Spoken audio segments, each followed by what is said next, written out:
শুভ সকাল বন্ধুরা। তো বন্ধুরা, আজকের মজার গল্পটার নাম হচ্ছে স্বামী স্ত্রী বিপজ্জনক খেলা। তো স্বামী স্ত্রী ছুটির দিন গল্প করছে। তো হঠাৎই গল্প করতে করতে বউ বলে উঠল, চলো সময় কাটাতে আমরা দুজনে কিছু খেলা খেলি। তো তখন স্বামী বলে উঠলো যে কি খেলা খেলবো। তো তখন বউ বলল, তোমাকে তো ভাবতে হবে না, আমি বলছি যে আমরা দুজনে কি খেলা খেলবো। তো চলো একটা সাদা কাগজ নাও, আর তাতে 5জন নারীর নাম লেখো যাদের তুমি পছন্দ করো, আর আমিও সাদা কাগজে 5জন পুরুষের নাম লিখছি যাদের আমি পছন্দ করি।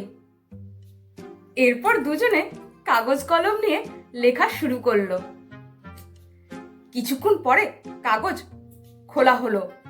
বউ লিখেছে নেতাজি সুভাষচন্দ্র বোস, সৌরভ গাঙ্গুলি, মান্না দে, উত্তম কুমার, মিঠুন চক্রবর্তী।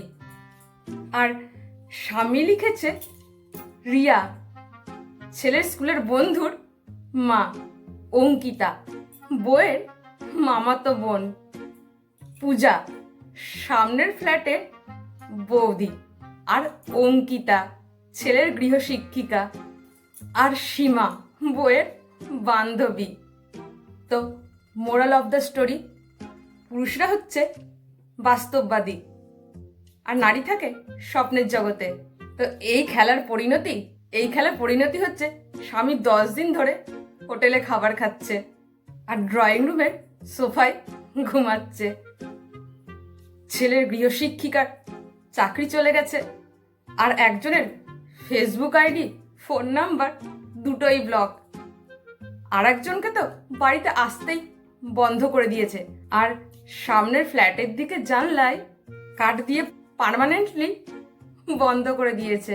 একজনের বউয়ের মামাতো বোনের কি ব্যবস্থা করা হবে সেটা এখন অজানা।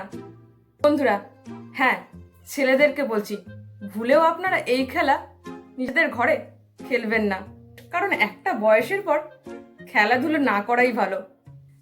প্রাণায়াম, যোগাসন, ফেসবুক স্ক্রল করতে করতে ভিডিও দেখাটাই এর থেকে সব থেকে ভালো বলে মনে হয়।